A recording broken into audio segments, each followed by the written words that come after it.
En palabras de la joven periodista Pepa Carranza, Juan Carlos Claver es un personaje singular que rebosa chipionerismo por los cuatro costados. Se nos presenta como un hombre reflexivo y sereno, muy trabajador, gran deportista y una buena persona entregada a su familia. Defensor de muchas causas nobles, Juan Carlos Claver tiene hoy el reto de afrontar el cargo de juez de paz, no exento de responsabilidad. Firmes convicciones, una gran experiencia profesional y social y mucha fe le van a valer para desempeñar este cargo. Don Juan Carlos Claver Egler.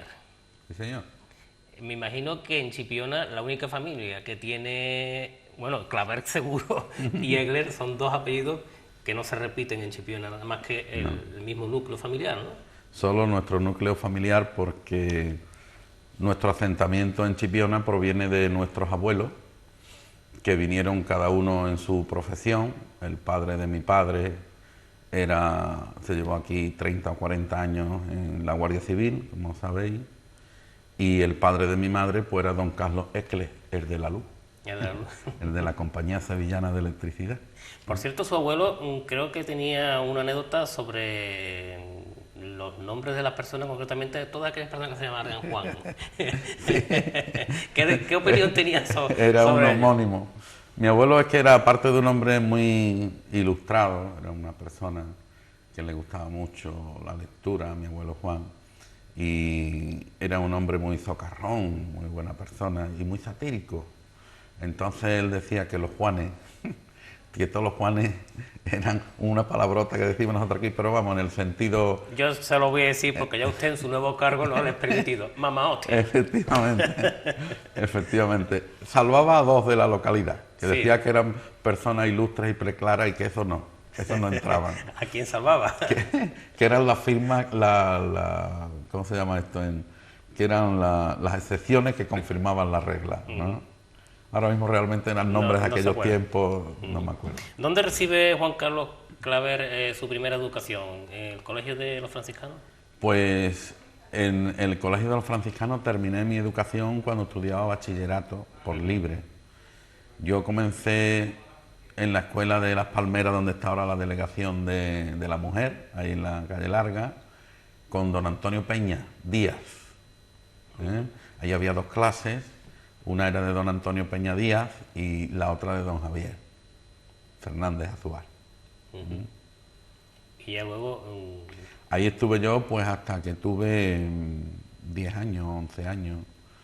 Y entonces empezamos a hacer los estudios de bachillerato, que estudiábamos en Chipiona 11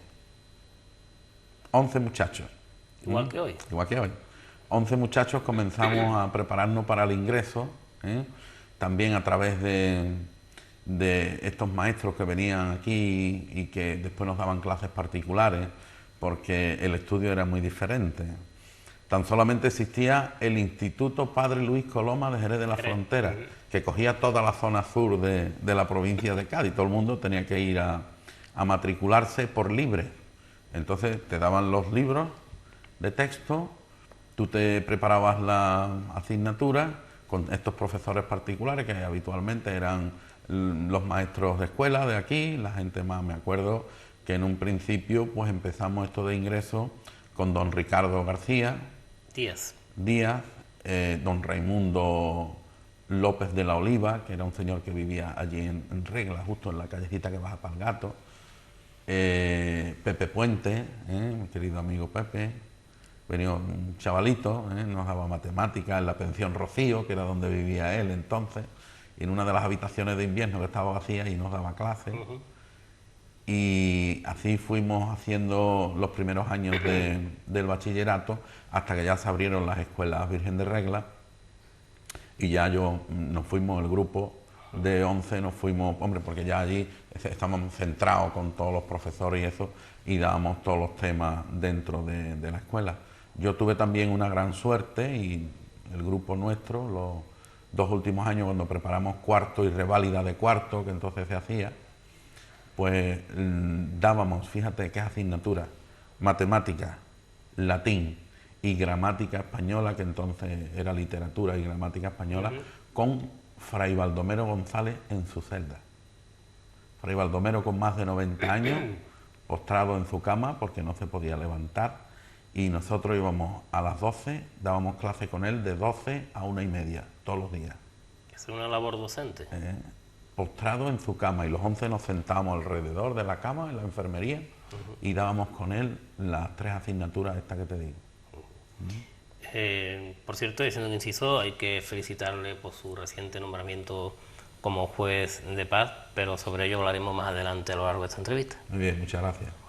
Hay otra cuestión, ¿dónde aprendió ese verbo tan florido que usted usa? ¿Le viene de familia o en los diversos Sí. y directos maestros por los que ha pasado? Pues la verdad es que todas las cosas indudablemente se heredan un poco, ¿no?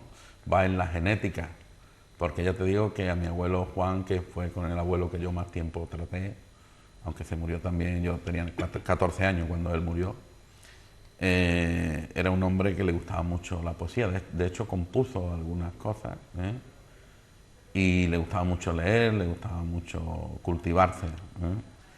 La familia nuestra, como tú verás, pues por parte de mis tíos, Virgilio, Gonzalo, mi padre también, le gustaba mucho... Dedicado a las letras y a la cultura. Efectivamente.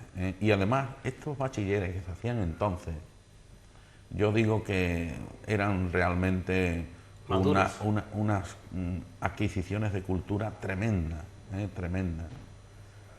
Te tenías que preparar, nosotros dábamos incluso hasta 2 veces las asignaturas en el año, porque después íbamos un solo día a Jerez, un solo examen, y ahí te jugaba el curso entero, por libre. Eso era duro, eso era duro. Otra cuestión, a usted se lo conoce principalmente por haber sido empleado de la banca, pero antes de todo eso ha estado en otros muchos trabajos. Sí. Por ejemplo, según me han dicho, vendió usted aceite. Sí, señor, repartía aceite.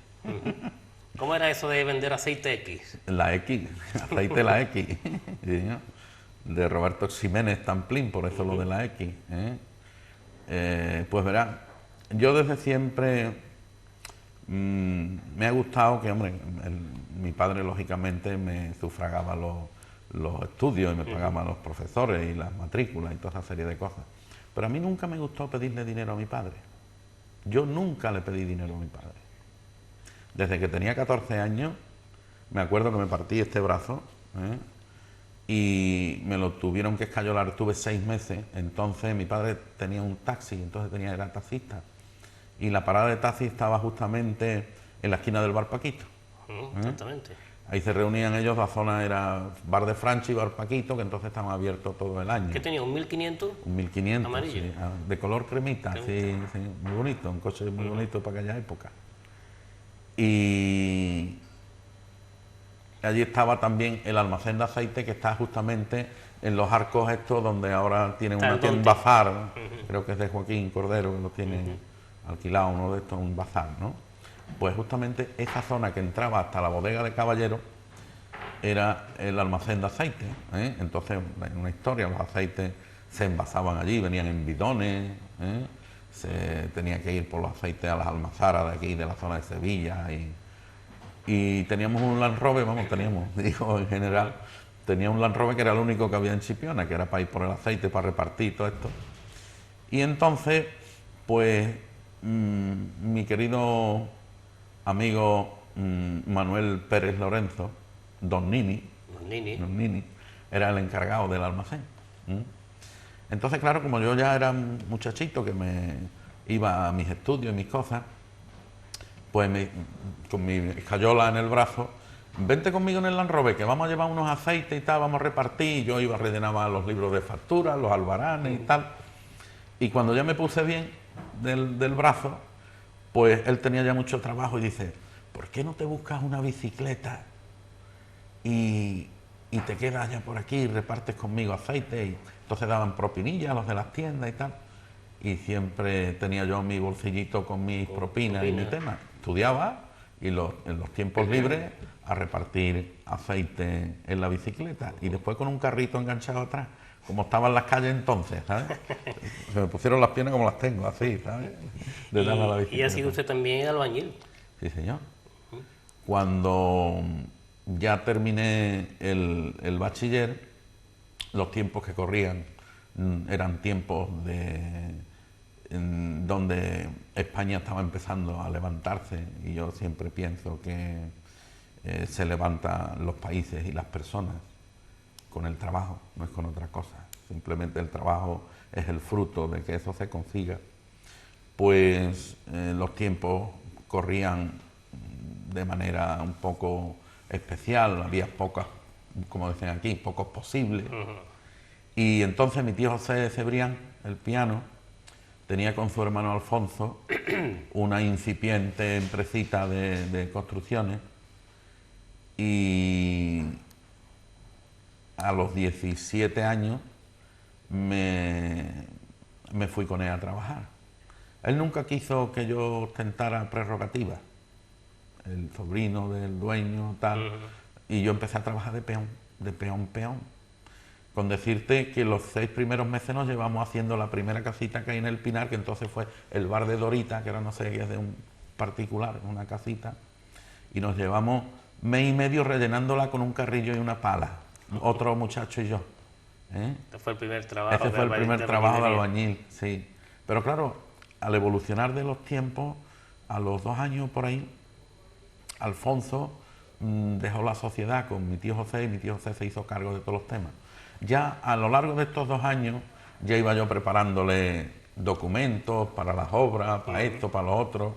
Cuando terminábamos de trabajar me iba a la oficina con ellos para anotar las cuestiones de las obras, tal y cual, porque entonces llegaron a convertirse en la primera empresa de Chipiona. Tenían 44 albañiles, que eran gente.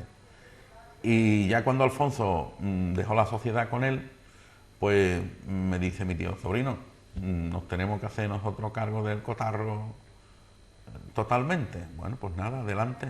Había 14 obras en curso, me acuerdo perfectamente, entre ellas obras grandes, como todo el almacén de Solís de la calle Izasperal, todo eso estaba en aquel momento funcionando.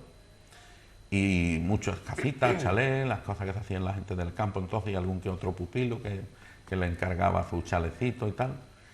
Y la verdad es que con 17 años, todavía no tenía 18, pues entonces, como están ahora los temas de perito y arquitectura y eso, brillaban por su ausencia. El propio maestro de obra era el que dirigía y hacía, y entonces encargamos unas mesas de dibujo lineal, que se me daba a mí muy bien, y yo hacía directamente los planos y los proyectos tal como tú lo ves ahora en los libros. Diseñaba los planos a escala, hacía las memorias de calidades, los presupuestos, y llevaba pues la empresa con mi tío José, que fue una época muy bonita. Yo siempre tenía como asignatura pendiente el haber hecho mis propias obras, aunque ya en los últimos tiempos ya yo llevaba obras solo, con 21 o 22 años llevaba yo obras solo. Cuando él teníamos 12 o 14 obras, él llevaba 8 o 10, yo me llevaba un par de ellas o 3, y además la administración de la empresa. ¿Tampoco es usted ajeno a la venta de libros? No, señor, no, señor. O sea, ¿qué planeta? Era la editorial Danae. Danae, sí. Porque en estos años, antes de meterme con mi tío José a trabajar de albañil, pues mi padre era el delegado, dejó lo del taxi, y le ofrecieron la delegación de Andalucía de venta de la editorial Danae. Y entonces pues andaba por toda Andalucía con un equipo de vendedores, y cuando estaba yo de vacaciones o en verano y todas estas cosas, pues al tajo. Me acuerdo una especial anécdota de estas ventas de libros en Marbella. En Marbella, en las ferias de Marbella, que duraba casi todo el verano. Entonces Marbella estaba empezando a hacer el emporio turístico que es actualmente, y de la calidad que es, ¿no? Y me llamó, me mandó un dinerito por correo para que me fuera en el autobús a Jerez, y en Jerez se cogía el Alsina Grael, que es la línea que cubre Málaga, y él me estaba esperando en Málaga. Y digo lo de la anécdota porque entre el equipo de vendedores te voy a citar varios nombres que verás que hay gente tan peculiar de Chipiona. Aparte de eso tenía otros primos míos con otros muchachos de Sevilla, eran 10 o 12. Estaban todos ubicados en una pensioncita de allí de Marbella, y tenían su macro tiendas de estas que montaban y desmontaban en la zona de la feria, pegado al Paseo Marítimo de Marbella. Y la verdad es que se vendía allí muchos libros, allí había 4, 5, 6 vendedores en aquel stand tan grandísimo, que justamente la ubicación era junto al de Barbadillo de San Lucas. No te digo nada, no te digo nada. Entre libro y libro. Entre libro y libro. Conocía a todas aquellas personas, porque tú sabes que mi padre siempre fue un hombre de muchas relaciones públicas y mucho conocimiento de las cosas. Y tenía como vendedores chipioneros a las siguientes personas. Vamos a ver. Eduardo, el de la Aurora. Pepe Vergara. Manolo, el relojero. ¿Qué te parece? Pero esta gente estaría más tiempo en Barbadillo que en los libros, ¿no? Aquello era curiosísimo. Sí, yo era un chiquillo entonces y ellos, pues fíjate, se lo pasaban allí pipa. Tú. Ahora que hablo de usted de los veranos, sé que los veranos lo hacía usted también bastante agradable con esos baños enfrente de los Manolos y esas embarcaciones tan peculiares que usted hacía. Sí, señor, sí, señor. Está usted muy bien informado. Las cosas de los chiquillos de entonces, que yo creo que una de las cosas que siempre comentamos es que pierden actualmente los chavales la imaginación, porque se lo ponemos todo en la mano y hacer posible la mejor, para mi niño la mejor. Y entonces pues con los veranos me iba con mis hermanos a los Manolos, que mi padre era íntimo amigo de Manolo, del Pimentel titular, y se iban a mediodía allí, mucho, le gustaban mucho a los dos, un potajito de frijoles de Tumbo, del día antes, ¿sabes? Y habitualmente siempre iban mucho por allí y tal, y nosotros a las 12:30 a la 1, pues cogían mis hermanos, a Eugenio y a Gonzalo sobre todo, y entonces le pedíamos al perrachica del tractor que tenía una cámara de esta muy grande, la llenábamos y preparábamos una loneta en medio y preparamos una especie de balsa, ¿no? Y con nuestros tubos, nuestras aletas y eso, todos los días llegábamos a casa con tarros de mayonesa, todo lo que encontrábamos por el fondo del mar, era curioso, gafas, todo lo que se le perdía a los chiquillos. En las primeras piedras esas que hay enfrente de los Manolos, allí te quedaba todo. Hay otra cuestión también de sus aficiones. Bueno, hablando de todo también, otra cuestión, el tema del brazo, que antes había usted aludido, usted vale su precio en plata, ¿no? En platino. Sí, porque la verdad es que fue una lección. Fíjate, después me he llevado, después de esto, porque nosotros empezamos a jugar a baloncesto, la otra tarde estuvimos grabando un programa para el equipo local y esto, con las viejas glorias, nos hemos llevado desde que teníamos 14 años, que empezamos ya a jugar en plan entrenamiento y cosas ya más serias. Yo estuve jugando oficialmente como jugador federado hasta los 36. Me llevé 22 años jugando a baloncesto y no me doblé ni un tobillo. Sin embargo... Sin embargo, andando por la noche en casa, cuando me iba a acostar, me pisé un calcetín, que lo llevaba suelto, y me produjo 2 fracturas aquí y una en el codo. Entonces, por eso de tener que intervenirme quirúrgicamente, entonces una clínica que había de traumatología frente a la Catedral de Jerez, de un médico que se llamaba don Luis Romero Palomo, y con una entonces técnica muy avanzada, y era que ahora mismo es una cosa muy habitual, lo de los clavos para fijar todas esas lesiones que había, claro, había que operarlo, y desde aquí pues te metían el clavo hacia la zona de tal, y el mío está ahí. Está ahí. Volviendo a lo de antes, otra de las aficiones es la caza, Sí. que es un deporte de rico, ¿no? Hombre, depende cómo se mire, esto como todas las cosas, ¿no? Esto como todas las cosas. Pues si tú eres marinero, te gusta la pesca, eso, hombre, si te compras un yate como el de Cazó y uno de esa gente, pues sí, ¿no? Ahora, si tienes la lanchita de no sé quién, pues no, ¿sabes? La caza, tú sabes que aquí en Chipiona siempre ha habido mucha afición a la cacería por el tema de las tórtolas, las perdices. Mi padre era muy aficionado a la escopeta. Entonces había unas reuniones de cazadores y te hablo de la familia y de las personas y verás que nunca más lejos de esa opulencia. Era el Che, Raúl, el pintor, los montalbanes de los majales, entonces personas muy aficionadas siempre a la escopeta. y entre ellos pues estaba mi padre, que pasaba muchos ratos con ellos. De hecho, yo me acuerdo de chico de llevarme en una Guzzi que tenía mi padre cuando era administrador de Los Amarillos. Fue el primer administrador que tuvo aquí la empresa Los Amarillos. Desde que los coches estaban justo en el bar de Peña, enfrente estaba la oficina, hasta que ya se hizo el nuevo garaje, que ahora está derruido, se va a derruir. Los que estrenamos el garaje fuimos nosotros, pues nosotros vivíamos allí dentro.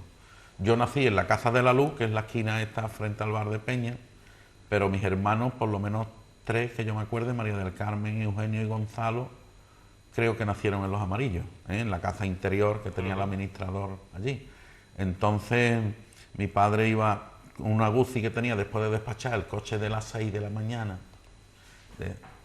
Venga, Juan Carlito, vamos, al transportín, su escopetita doblada en su funda estatal, sus cartuchitos cargados por la noche con toda esta reunión que se reunían para cargar los cartuchos a mano, y nos íbamos al Pinar, a los Majales. ¿Y no tiene usted miedo a los tiros? No, en absoluto. Entonces me daba mucho miedo. Cuando él me llevó, las primeras veces tenía yo 5 o 6 años, cada vez que yo veía que venían las tórtolas y él hacía así con la escopeta, yo me agachaba en el puesto, ¿sabes? Me daba mucho miedo, pero claro, se me quitó, a la vista está. ¿Y por qué precisamente el puesto número 8? ¿Qué de mágico tiene el número 8? El 7. Ah, 7. El 7, sí. ¿Me habían dicho el 8? No, el 7. El puesto número 7. ¿Y qué de magia tiene? Pues es el único pino que queda todavía entrando en el Pinar a la izquierda, el primer pino. Y además, fíjate tú, la normativa y todas esas cosas. El puesto estaba en la carretera. Porque la carretera, según tú llegas a la venta de Pedrito, el primer pino que está allí todavía, está un poquito caído para adelante, allí está el pino. Y entonces el ayuntamiento sorteaba los puestos del Pinar, le ponía una redondela blanca con K y el número. Y sorteaba entre los tiradores, sorteaba los puestos. Y mi padre siempre tenía el 7. Y era ese pino que está ahí. Que muchas veces, fíjate tú, se tiraba en la misma carretera, pero claro, entonces pasaba por allí un coche de Jigua Caracoles, que yo era una vereda de cabra, ¿sabes? La carretera de Rota. Y muchas veces en la venta de Pedrito, que estaba detrás, quizá un poco más atrás todavía de donde está ahora, la venta del Perique. Era una chocita, con unas ventanonas de madera que se abrían así para afuera. Y muchas veces dice, dile a Reglita, la mujer de Pedro, que era la que estaba allí todas las mañanas, una mujer muy encantadora y agradable, y atendía a los parroquianos por la mañana, a la gente de las tortas, muy temprano, para sus cafés, sus copas de anís, las cosas que tomaban los hombres. Entonces era un chiquillo. Y a mí me preparaba una tacita de leche de sus vacas con colacao, y una tostada. Y muchas veces sentado delante de la choza, se ponía mi padre la escopeta abierta, y cuando entraban, veía que por la carretera atravesaba alguna tórtola, la tiraba sentado. Fíjate tú lo que cambiaban las cosas, ¿no? Las medidas de seguridad que hay ahora y toda esa serie de cuestiones. Tiene usted un currículum bastante amplio, muchas organizaciones, sería muy prolijo aquí ponernos ahora, pero otra de las cosas que habrá que, usted convendrá conmigo, que la historia del baloncesto en Andalucía, la historia del baloncesto en Chipiona, pues sin la contribución de hombres como Juan Luis Naval o como usted mismo, Juan Carlos Claver, sería imposible, y las altas cotas a las que ha llegado el baloncesto en Chipiona sería imposible sin su concurso. Eso fue una de las cosas que nosotros iniciamos, porque con mi amigo Juan Luis, pues tú sabes que me conllevan muchas cuestiones de aficiones y de cosas. En aquellos tiempos, como ya te digo, desde que empezamos con 14 años, ya entre los dos llevábamos un montón de organizaciones. Deportivamente el baloncesto, pero después en el club que hicimos allí en las escuelas de regla, las cuestiones de concurso, de tal y de cual las llevamos entre los dos. Posteriormente, cuando ya aquello se cerró y tal, y estábamos aquí nos vinimos a lo que era el comedor parroquial, que se le decía entonces, que también era un club de jóvenes, pues igualmente seguimos haciéndonos cargo. Me acuerdo que una noche vinimos robando de una bodega, no sé de cuál ahora mismo, que le pedí prestado una de las redondelas de esa de madera gorda que tenían para prensar la uva. Se la pedí prestada para organizar un concurso de tirito de escopetitas de balines para que no pegaran la pared. Y veníamos los dos robando la rueda aquella de madera, no sé desde qué bodega hasta aquí, hasta el comedor. Y entonces el baloncesto fue para nosotros siempre una cuestión que nos iniciaron, claro, los franciscanos, está clarísimo. el padre Ángel Nebreda, que era impresionante a la hora de que la gente hiciera deporte, él sabía que eso era bueno para los chavales.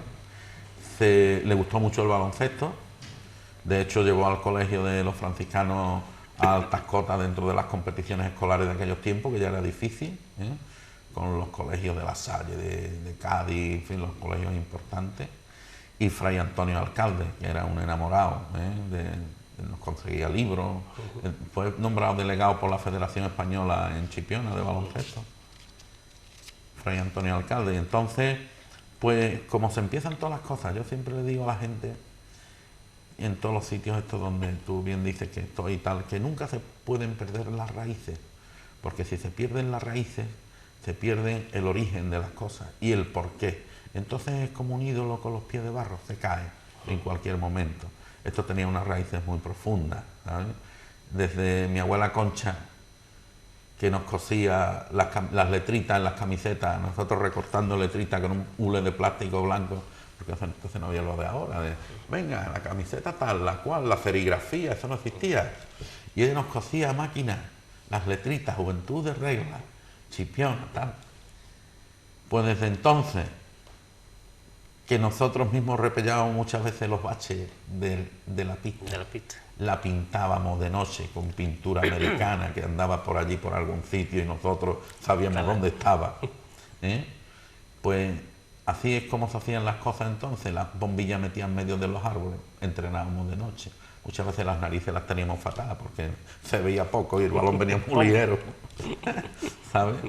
Total, que ha sido unos avatares hasta que conseguimos con el empeño y el tiempo, que es como se consiguen las cosas, pues tener nuestros equipos de baloncesto en Liga EVA, Primera División Nacional, con jugadores extranjeros y además con la categoría que lo hicimos, que el año que estuvimos compitiendo ahí no solamente estuvimos de Chuchilín Mindroski, sino que conseguimos clasificarnos para la fase de ascenso a la Liga LEP. Pero claro, también hay que saber cuándo hay que decir basta. Eso le iba a decir, ¿qué ocurrió para...? Hay que saber cuándo hay que decir basta. Nosotros estuvimos los 4 o 5 últimos años, que tú habrás visto en este libro, donde viene el Juventud de Regla reflejado. Estuvimos en los primeros puestos de la Segunda División Nacional y de la Primera División Nacional. Los presupuestos, bueno, cuando se consigue un acceso de este tipo, siempre se llega, y, en fin, de una manera u otra, la verdad, con una dignidad magnífica, la Asociación de Exportadores de Flor Cortada se hizo cargo, entonces, por gestiones del alcalde de entonces, Justo Masó, y se hizo cargo del presupuesto de aquel primer año, pero ya habíamos estado 2 o 3 años anteriormente en segunda y quedábamos para ascender, no podíamos. Yo hablaba con Luis Mario, entonces estaba de alcalde, tal. Bueno, vamos a ver el presupuesto, tal, mira, el año que viene vamos a seguir en segunda, que a ver si para lo otro, tal. Entonces tú a tus jugadores que consiguen estos méritos deportivos, con muy poco, nada más que con la ilusión, ¿no? Pues la verdad es que volver a decirle, oye, que has ganado deportivamente, pero que no, que tal. Pues eso incluso lo hicimos después del año de Liga EVA. Después del año de Liga EVA, cuando vimos que el presupuesto para el año siguiente no se iba a poder cubrir, porque lo que no puedes hacer es como ocurre en otros clubes, que como sea para adelante, no. Hacia adelante, claro. Como sea para adelante, no, porque quedas mal de todas maneras, no le pagas a la gente, la federación tal, estás mal mirado, los resultados deportivos van acompañados con esas situaciones, y en el deporte es competición, y en competición si no ganas, queda una roncha y una roncha tremenda. Entonces, nos llevamos 2 años solamente llevando 17 escuelas deportivas municipales con 230 niños y equipos de competición en categorías inferiores, cadetes, juveniles, infantiles, minibásquet. Y a los 2 años me dice Luis Mario, ¿vamos a montar otra vez el equipo en segunda? Digo, vamos a montarlo. En segunda división, como teníamos plaza, pues venga, montamos, claro, con la experiencia nuestra, nada más que teníamos que hacer así a la gente, ¡pum! Otra vez el equipo el primero.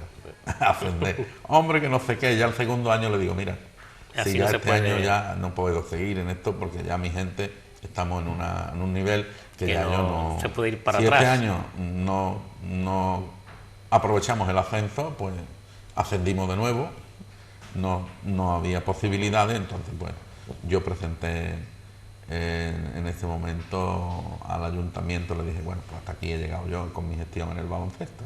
Y por eso se quedó la cosa ahí, ¿no?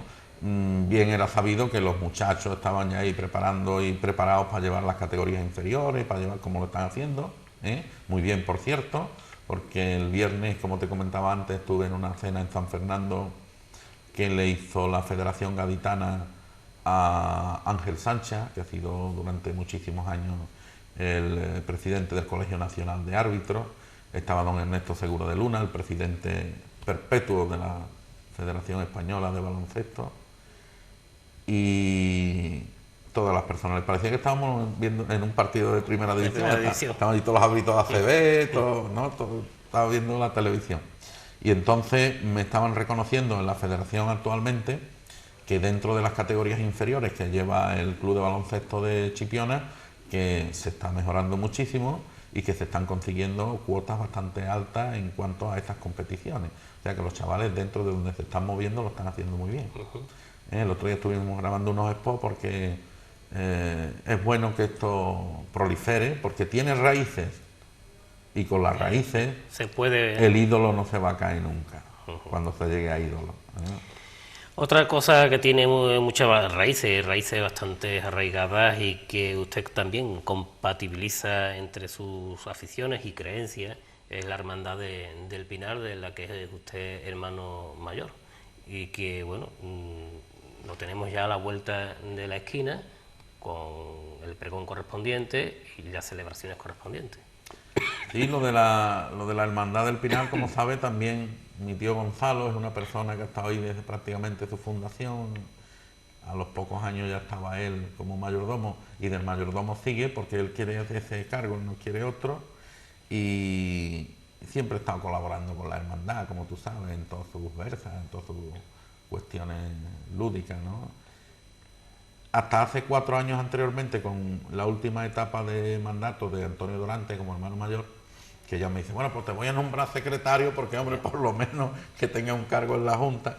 Y como él ya tenía que dejarlo porque llevaba 2 legislaturas en el cargo y no podía presentarse a una tercera, pues me dice, bueno, pues nada, tú te vas a hacer cargo de la hermandad, que si esto, si lo otro, pues, total. Que hablamos con los hermanos, se habló con la Junta más o menos, y me presenté, ¿no? Y salí elegido pues un 98% de los votos. El 2% era en blanco. ¿Y esta temporada cómo se avecina en la Romería del Pinar? Pues este año tenemos cosas que hacer, porque yo siempre digo que las cosas hay que innovarlas, si no se ponen manidas y se ponen, ¿sabes? Entonces, la delegación de fiestas, unos problemillas que ha habido siempre con el tema de las casetas, ciertas cuestiones de seguridad, que tenemos que atender las indicaciones de las fuerzas de seguridad y todas estas cuestiones. Pues pretendemos darle desde la hermandad un ambiente romero y festivo a lo que son las casetas y a lo que es la romería. Ya hemos conseguido, porque se ha demostrado, el pueblo de Chipiona ha demostrado a los grupos ecologistas que también lo hacen en cuanto a la conservación de nuestra naturaleza, porque hay que reconocerlo, si ellos no fueran tan permanentes en su insistencia con todas estas cosas, no estaría el Pinar como está, que tenemos hectáreas de repoblación de pino que están preciosas, en todas las zonas del Pinar. Al principio era muy reticente a que la gente volvieran ahí porque estaban muy chicos, eso se fue consiguiendo que se fueran cediendo un poco, pero claro, a la vista de que el pueblo de Chipiona ha demostrado que cuando se le ponen los servicios adecuados, cuando se le ponen las bolsas en los pinos, cuando no sé qué, ellos saben comportarse y se marchan de allí el domingo por la tarde, noche, y allí no ha pasado nada. En 2 días se limpia aquello para recoger las bolsas y tal, y aquí no ha pasado absolutamente nada, Entonces, ya la promoción de la familia a los pinos, que es lo bonito, eso está, ya se consiguió. El año pasado era tremendo, el anterior también, y esperamos que que va a haber allá mucho más pino y mucho más sombra, prolifere muchísimo más.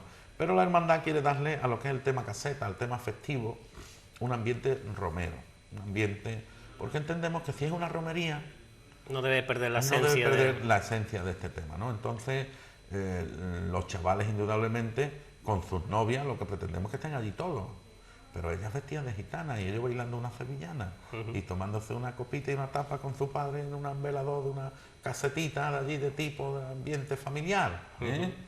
Y eso es lo que estamos promoviendo desde la Delegación de Fiestas y desde la Hermandad. Este año se van a instituir unos premios a las casetas mejor engalanadas, farolillos, temas, ambiente festivo de campo y tal, lo va a establecer la Hermandad. También a través, y precisamente aprovecho esto, quiero hablar con la concejala de la mujer, porque he visto una cosa que está de la Feria de Rota, la Delegación de la Mujer de Rota, los roteños sabes tú que son muy puntuales para todas las cosas, pues ha instaurado uno de los días para el Día de la Mujer, que además yo creo que hay muchas señoras de aquí que se van a la Feria de San Lucas o de Jerez para festejar el día de la mujer, miércoles, que es el Día de la Mujer, y van ellas solas en sus trajes a bailar tal y cual. No tienen por qué ir solas si no quieren, con su marido y tal y cual. Entonces establecer el Día de la Mujer en la Romería del Pinar, ya se ha hablado con las casetas para que tengan su guisito gratis, su tapa gratis tal y cual, que cada uno pague las bebidas que quiera, y promocionar ese ambiente familiar y festivo. Y también la gente de la hermandad va a estar por allí, y si se promociona un concursito de sevillana entre las señoras van a tener su trofeo y toda esa serie de cosas. ¿Qué fin de semana tenemos la Romería del Pinar? Pues la Romería del Pinar es el día 11 de junio, el domingo. Estamos desde el 8, que es el traslado, el jueves 8 a las 8 de la tarde, es el traslado de la Virgen, que cada vez está siendo más multitudinario, y precisamente también hay una organización para esta cuestión, y es que se ha formado un equipo de hermanas costaleras, porque tú sabes que la Virgen se trae en andas, a hombros, desde la ermita hasta el santuario, y resulta de que las mujeres han conseguido derrocar a los hombres bajo los palos, ¿no?, de la Virgen. Entonces, este año hay una organización de hermanas costaleras que están organizándose, unas camisetas que nos han mandado encargado de diferentes colores y tal, un muchacho que por lo visto las va a poner por orden para que después la Virgen no venga así o asado, tal, ¿no? Y se están organizando ellas, me han visto, mira, que queremos hacer esto para hacer las cosas en condiciones, para que no haya después, ahora me pongo yo, ahora te quita tú, una más grande, otra más chica y tal. Pues me parece estupendamente, todo lo que sea organización siempre va en beneficio de la cosa, ¿no? Y que ellas nada, que están dispuestas a hacerse cargo del traslado desde allí hasta aquí y sin ningún tipo de problema, con sus equipos, va a haber 4 cuadrillas, etcétera, etcétera. ¿Quién va a ser el pregonero y qué día se da el pregón? El pregón de la romería va a ser el día 20, el sábado que viene, no el otro. Precisamente esta tarde vamos a colocar ya los carteles, y el pregonero va a ser Antonio Rodríguez Goyenechea, que es el hijo de Antonio Rodríguez Caballero. Alcalde en su momento, y una persona que está muy vinculada también a la hermandad. Y su presentador va a ser don Manuel Sarazaga. O sea que está la cosa asegurada, el éxito asegurado. Bueno, hay otra de las cuestiones que hay que abordar, que hay que tratar, su paso por la banca, sin perder la sonrisa ni la compostura. Que es mucho momento difícil. Es mucho momento difícil. Y quiera que no, bueno, pues siempre se nota en una entidad bancaria o en una entidad financiera la falta de esa persona cuando se va, el referente que tiene el cliente, y que muchas veces los bancos no reconocen o les cuesta volver a poner a otra persona que sea de igual referencia que la persona que se ha ido. Sí, eso es muy difícil, Juan, porque los tiempos cambian, las situaciones cambian en estas empresas, macroempresas, ¿no?, donde una política de personal se dictamina desde un despacho en la capital tal y va en función de cifras y de números, y nunca más en un banco, ¿no? Prácticamente.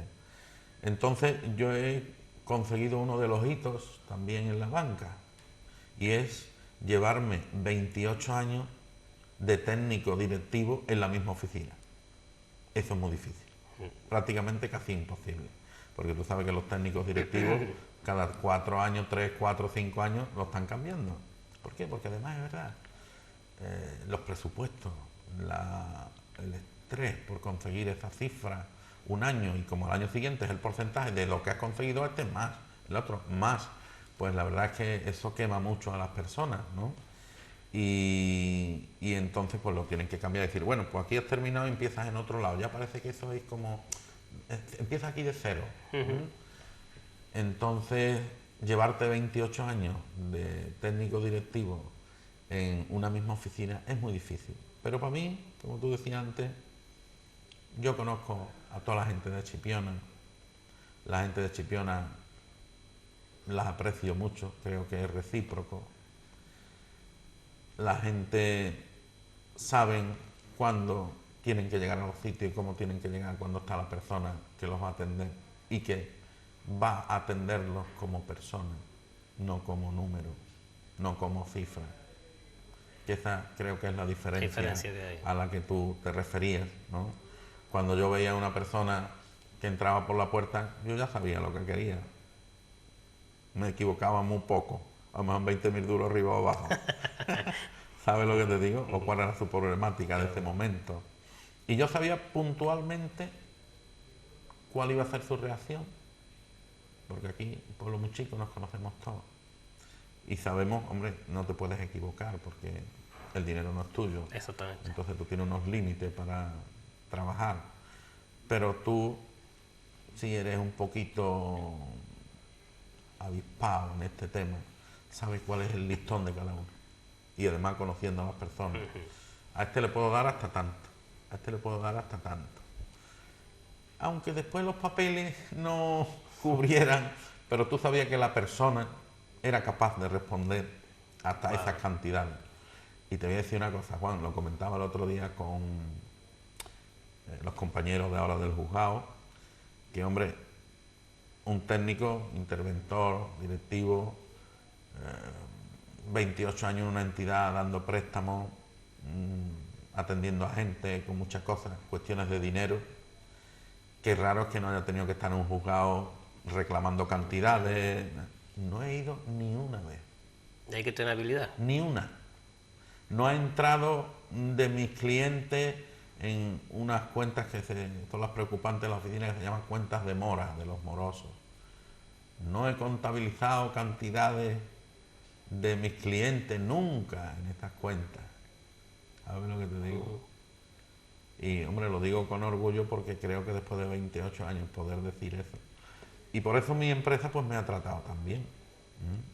Hemos conseguido de llegar aquí la sexta oficina bancaria, cuando se estableció aquí el Banco de Bilbao, entonces, en la esquina detrás del kiosco de la plaza.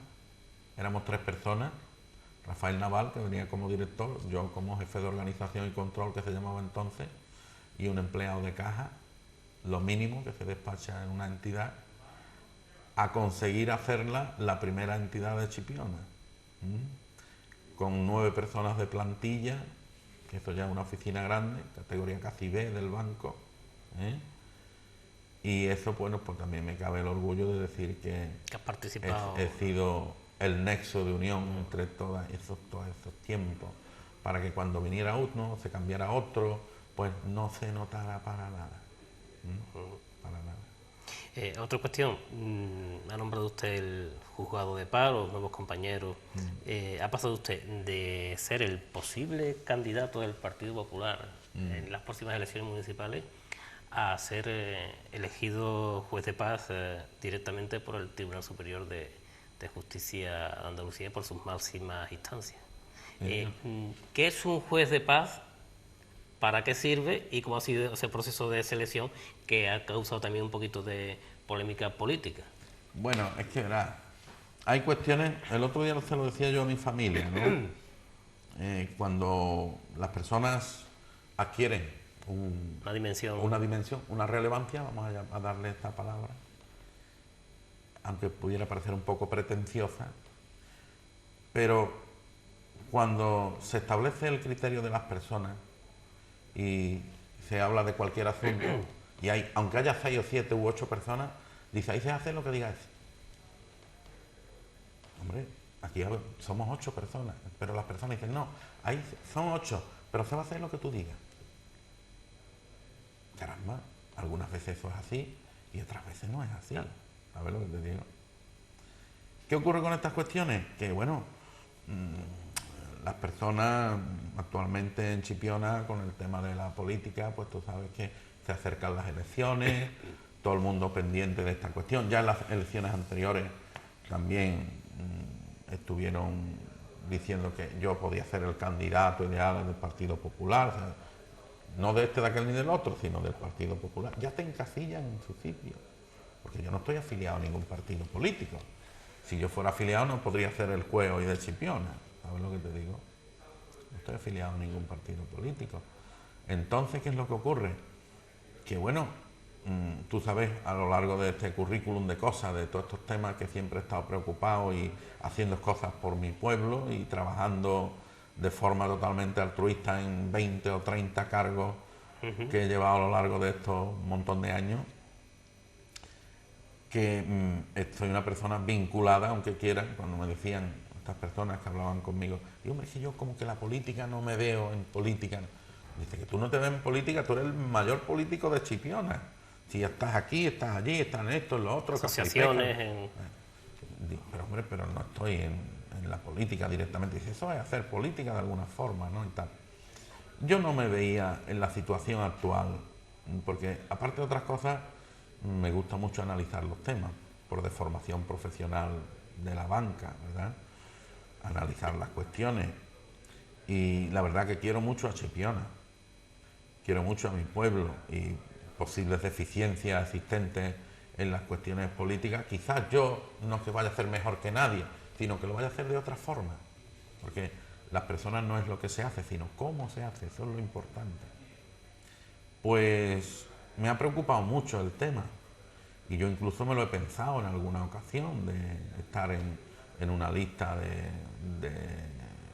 del ayuntamiento, pero la verdad es que después del análisis que hago no lo veo, no me veo yo ahí, no encajan con mi forma, con mis cosas, veo una serie de cuestiones que no es como me gustaría a mí que fuera. Por ejemplo, la economía la llevaría usted totalmente distinta. Efectivamente, es una de las cuestiones, y cuando yo hablo de economía, a lo mejor con el alcalde, con personas, dice, tengo este problema, el otro está, no, mira, esto, pon, esto por aquí, sí, pero claro, en la administración es diferente, y yo para mí pienso que no es diferente, y quizás sea diferente, ¿me entiendes? Entonces, ahí puede haber un escalón gordo, porque yo llego y digo, no, igual que en el banco, ¿no? Esto es así, así, y no te salga de ahí porque te equivocas.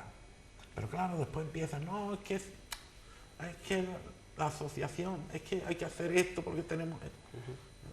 Son ya criterios en los que yo no entraría, sería demasiado cuadriculado, porque mi segundo apellido nos proviene de genética semi-alemana. Mi abuelo Carlos, el hombre de la luz, don Carlos de la Luz, era alsaciano, que sabes que es una región que está al norte de Francia y sur de Alemania, donde siempre se han peleado estos países por esta región. De hecho, decían que de ahí provenía la auténtica raza aria, ¿no? Y yo para esas cosas soy muy cuadriculado, aunque por otros lados la gente me dice que soy muy tolerante, efectivamente, persona que me gusta mucho hablar, dialogar, ser tolerante, pero las cosas que veo claras no me hacen coger para donde yo veo que no es, ¿entiendes? Entonces, definitivamente, en el mes de septiembre del año pasado, yo dije no a las cuestiones políticas, a todo tipo de propuestas. Señores, definitivamente digo no, así que no venir más, ni decir, ni hablar, no. No a las cuestiones políticas, en septiembre del año pasado, o sea que ahora mismo el que diga cualquier historia está totalmente equivocado. Primero, ¿por qué? Porque esto ha sido una designación, como ya has visto los documentos, directos del Tribunal Superior de Justicia de Andalucía, a tenor de las solicitudes presentadas con los méritos de cada persona. Y no ha habido ningún otro tema. Es una cosa que me gusta, esto sí me gusta. Me gusta porque yo hablaba mucho con mi abuelo, él era un hombre muy legal, era un hombre que le gustaban las cosas muy por derecho. Y me enseñó muchas cosas desde que tuve uso de razón, que estaba con él siempre, 7, 8 años, hasta 14, que murió. y siempre tuve yo la ilusión de ser el juez de Chipiona. Y te voy a decir por qué. Porque en una aparte de esto que te estoy diciendo, una etapa grande de mi vida, desde los 14 años también, que empecé muchas cosas, la incipiente Cruz Roja de Chipiona, que actualmente es Asamblea Comarcal y todo esto. Bueno, pues entonces ese mismo Land Rover de repartir aceite, el sargento Donnini, de la Cruz Roja, conductor, nos íbamos con una camilla, con el pajarito, el Nini y unas chicas que venían de Sevilla, que veraneaban aquí, que estaban en la Cruz Roja de Sevilla, a la curva de la venta del Menuhito, con el Land Rover, una camilla de estas de lona, de estas militares, ¿sabes? Un banderín puesto en un hierro, con una banderita de la Cruz Roja y un botiquín. Allí estábamos, el primer puesto de la Cruz Roja, de voluntarios de la Cruz Roja de Chipiona. Y desde entonces, don Justo Massot, el padre, era el presidente de la Asamblea y a la vez el juez de paz, fue el juez de Chipiona durante muchísimos años. Y yo veía la dignidad con que este hombre llevaba el cargo. Me gustaba su forma de... Yo era un chiquillo entonces, tanto en las dos cosas en que lo conocía, como era la presidencia de la Cruz Roja y el título de juez de paz de Chipiona, pues la verdad es que me llamaba mucho la atención con qué forma tan especial este hombre llevaba sus cargos. Y de hecho, tanto fue así que se inauguró la primera sección de la Cruz Roja de la Juventud y yo fui el primer presidente bajo su mandato. Él se llevó 14 o 15 años, después vino Juan Emilio, que la sacó y la llevó a grandes proporciones en la Cruz Roja de la Juventud en Chipiona. Y él me tuvo de secretario, tesorero, vocal y primer presidente de esto, pues prácticamente los 20 o 20 y tantos años que duró la asamblea desde que yo tenía 14. Y él estuvo de presidente. Y desde entonces tuve yo siempre la cosa, digo, yo me gustaría ser como don Justo, me gustaría a mí ser el juez de Chipiona. Sin embargo, en un juzgado de paz me imagino que hay que apagar muchos fuegos. Es decir, que la figura del señor juez de paz no es una figura, digamos, represiva, sino más bien de arreglar entuertos, de poner a gente de acuerdo y que las cosas no lleguen el propio nombre lo indica. El propio nombre lo indica, ¿no? Aparte de eso, ya el otro día cuando estuvimos tomando posesión del cargo en el decanato de Sanlúcar y tal, ya nos dijo el decano, mira, el juzgado de Chipiona tiene mucho trabajo, es un juzgado con mucho trabajo. Tiene 3 funcionarios muy capaces y competentes, que la verdad es que lo son, porque el trabajo... Ayer me llevé hora y media firmando en el juzgado cuestiones, hora y media. Fíjate el trabajo, el expediente que no hay que mover para... Esta hora y media firmando. Yo tengo una firma un poquillo larga, pero bueno, que realmente es así.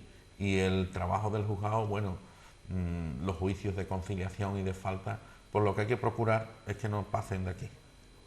Que no pasen de aquí, porque entonces ya sería complicar las cuestiones, y es lo que tú dices, a las personas que tú las conoces, y lo que hay que hacer es que, hombre, se avengan, informarles de lo que les puede provenir, si insisten en sus actitudes, y que, bueno, que lo podríamos arreglar de esta manera o de la otra, siempre cediendo un poquito, en fin, hay que tener una mano izquierda importante, y bueno, tratar eso de que sea un servicio, porque es un servicio. Me acuerdo de un lema que tenía la antigua Organización Juvenil Española, la OGE. El lema de la OGE era "Vale quien sirve". Ese era el lema. Era un lema muy bonito. Lo que pasa es que, como con todas las cosas de la vida, hay quien lo interpretaba de una manera y quien lo interpretaba de otra. Porque hay un criterio que me dice, bueno, si yo sirvo para eso, pues valgo, ¿no? Porque dice, vale quien sirve, pues si yo sirvo, valgo. Con ese criterio no se vale. No sirve el que vale por valer, sirve el que vale para servir. Ese es el criterio que realmente hay que coger de este lema. Yo siempre pienso que en todas estas cuestiones que nos ha llevado en Chipiona, pues siempre he tratado de estar sirviendo, poniendo de mi parte, si algo he podido, para ayudar a mis conciudadanos en las cuestiones en que he podido hacerlo. Y el juzgado de paz, la administración de justicia es gratuita y además es un servicio importante. Porque las cosas cuando llego, hombre, yo he visto allí que las cosas se mueven muy rápidas para como son las cuestiones de los juzgados.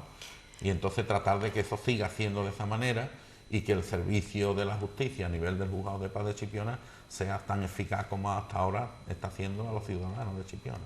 De todas formas, hay que recordar que el juzgado de paz ha pasado por momentos difíciles en el tema, en el orden económico, en el orden de medios, incluso más de una vez se le ha cortado suministro desde correos, o sea que no han podido mandar ni una carta. Eso me he enterado. Eso es algo que, sobre todo para el buen funcionamiento de la institución y que redunde en los ciudadanos, es importante que no vuelva a repetirse.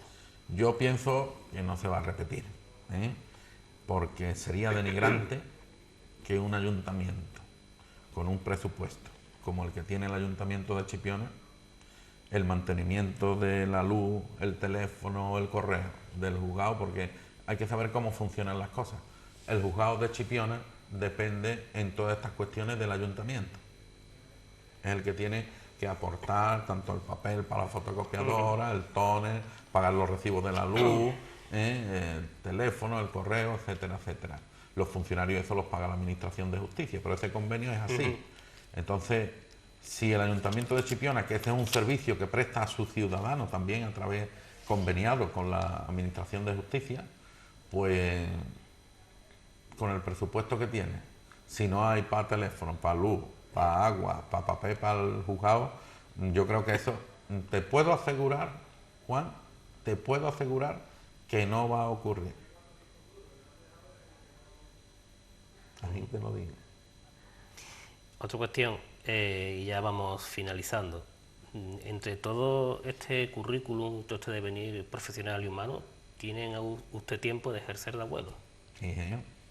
¿Cómo lleva eso? Muy bien, muy bien. Precisamente esta mañana a las 8 ya iba para Rota a llevar a mi nieta al autobús, que lleva a un colegio de San Fernando, porque tiene una discapacidad de tema cerebral, parálisis cerebral, y la llevamos al colegio de San Fernando, que es un centro el mejor de Andalucía. Está conveniado con el Ministerio de Educación, ella está ya en su curso, ¿no? En el cuarto, creo. Ella tiene 11 años.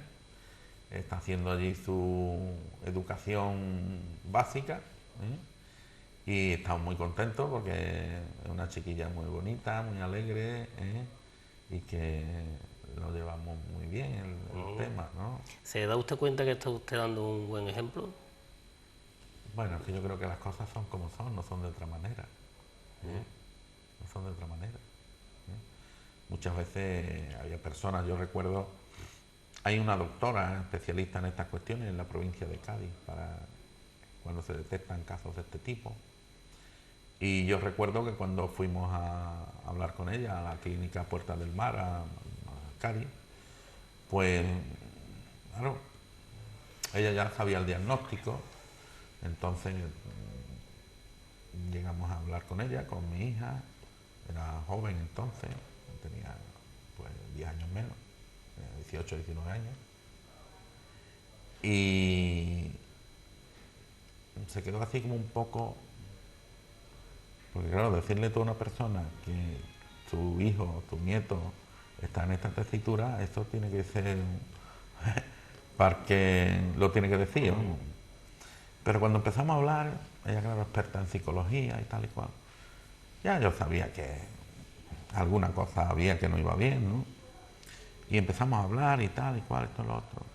Y entonces nos dijo ella, dice, no, es que habitualmente a los padres, a las familias, primero hacemos un curso de iniciación, de tal, para que admitan, para que tal, porque es importante, muy importante para los niños que las familias sean capaces de aceptar las cosas como son, porque redunda en la calidad de vida de los niños, ¿no?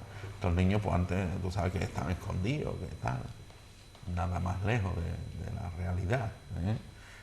De hecho, todos estos colegios, todas estas cosas, tú ves allí cosas que te quedas pasmado. En este centro hay, en San Fernando, unos 130 o 140 chavales, desde niños pequeños hasta adultos de 20, 20 y tantos años, 30. ¿Te imaginas lo que es un comedor a la 1:30 a la hora de almorzar? Es una persona para cada uno. Sería imposible tener 130 personas trabajando para 130. Allí hay, creo que son unos 40 personas trabajando, psicólogos, cuidadores, especialistas en educación de este tipo, tal. Las clases son de 6 o 7 niños, donde hay 2 personas. Pero ¿sabes lo que ocurre a las 1:15, 1:20? Pues que empiezan a llegar chavales, 18, 19, 20, 21, voluntarios todos los días para darle de comer a los niños. Impresionante. Una auténtica lección de solidaridad. ¿Estamos o no estamos? Entonces tú aprendes mucho en estos sitios. Por eso yo he comentado algunas veces con muchas personas que relativamente tengo confianza y hablo con ellos de cosas profundas, ¿no? Y le digo que las personas tienen los listones en función de las cuestiones que tienen que saltar. Y que cuando tú tienes que dar un salto de este tipo y asumirlo como son las cosas, como son, pues las demás cosas se quedan a una distancia muy baja. Te la saltas de espaldas. ¿Sabes lo que te digo? Cuando tienes un listón y te la has saltado con esa capacidad que tú al final dices, para esto yo creo que mucho interviene la fe, ¿no? Aunque haya personas que crean o no crean, en fin. El hombre tiene que ser consciente que por mucho que sepa, por mucha capacidad que tenga, por mucho que se crea aquí está el rey de Roma que por la puerta se asoma, ¿sabes? Tenemos mucho que aprender todos los días. Y cualquiera de esta gente nos puede enseñar muchísimo. Nos puede enseñar muchísimo. Tenemos todos los días que ir buscando la superación. Y eso, los católicos que somos creyentes, yo creo que tenemos una ventaja importante. Porque donde hay personas que se estrellan y dicen, ¿y esto por qué? ¿No? Pues entonces nosotros sabemos que es que hay siempre alguien o algo más allá, que está mucho más allá que tú, es mucho más superior que tú, y que sabe que si eso ha venido de esa manera es porque tenía que llegar, y te da la capacidad para asumirlo. Dice, porque la gran pregunta de esto yo creo que se soluciona de la siguiente manera. Hay una gran pregunta que es el salto a dar, y el salto a dar para asumir estas cuestiones es una pregunta negativa o positiva. Dios mío, ¿por qué me pasa a mí esto? ¿Por qué me pasa a mí esto? Y una respuesta muy clara, ¿y por qué no? Porque le va a pasar a aquel, y a ti no. O pues tú eres más bonito.